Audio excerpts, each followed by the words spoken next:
Nos attentes, c'est d'abord que tout le monde soit suffisamment bien informé sur ce que nous sommes en train de préparer, à savoir mettre à la disposition de la région un label qualité qui va être reconnu dans la région et même au-delà de la région. Et donc ça, c'est notre première attente. La deuxième attente, c'est que les documents que nous avons préparés avec l'appui d'un expert international puissent être validés par les représentants des États. D'abord, quelquefois, les initiatives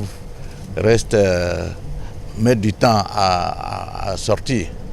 Mais dans le cadre de ce que nous sommes en train de faire généralement au niveau de la CEDEAO, il y avait un certain nombre d'étapes à traverser, il fallait concevoir, il fallait ensuite après adopter les documents et puis passer à des phases pratiques. Actuellement, la marque de certification de la CEDEAO est un élément qui va permettre de rendre visibles toutes les actions que nous sommes en train de mener. Parce que cette marque va permettre aux consommateurs de tous les jours, vous-même, quand vous allez dans un supermarché, s'il y a des produits qui sont certifiés, vous allez vous repérer par rapport à cette marque. Et donc, c'est maintenant qu'on est en train de passer à la phase pratique. Concernant la participation des États, vous voyez que déjà, dans la conception de cette marque, nous les avons invités. Nous avons invité les organismes de certification pour donner leur point de vue, pour donner leur observation sur la marque que nous sommes en train de mettre en place. Ensuite, même avant cela, nous avons déjà commencé à préparer les organismes de certification des États, parce que ce sont ces organismes de certification qui vont délivrer la marque de certification de la CEDEAO. Je suis heureux de vous informer que l'agence de normalisation et de météorologie du Bénin a déjà été préparée et donc a été accréditée. Donc l'accréditation est déjà un processus de préparation pour être accepté, parce que ce sont les pays qui vont être mandatés, qui vont recevoir le mandat de délivrer cette marque. Ça ne sera pas la CEDEAO, donc ça va être les pays. Donc vous voyez que là, on ne va pas prendre la chose au niveau de la CEDEAO, mais ce seront les États qui vont délivrer. Alors, ce document constitue, je dirais, la première étape, parce que à la fin, il s'agira d'adopter des documents qui sont officiellement reconnus dans les États.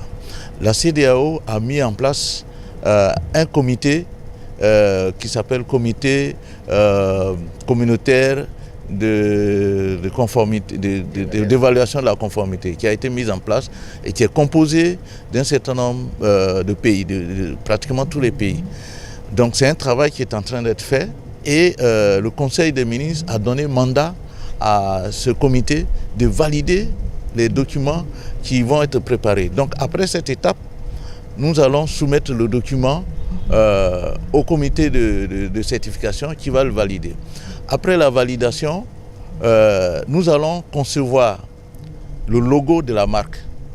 Le logo de la marque va être conçu et il va être également validé, le logo, et ensuite nous allons passer à la promotion de cette marque. Donc on travaillera avec vous, les journalistes, pour faire connaître cette marque dans la région, de façon à ce que les populations sachent vers quelle marque se tourner pour repérer les produits qui sont certifiés au niveau de la CEDEAO.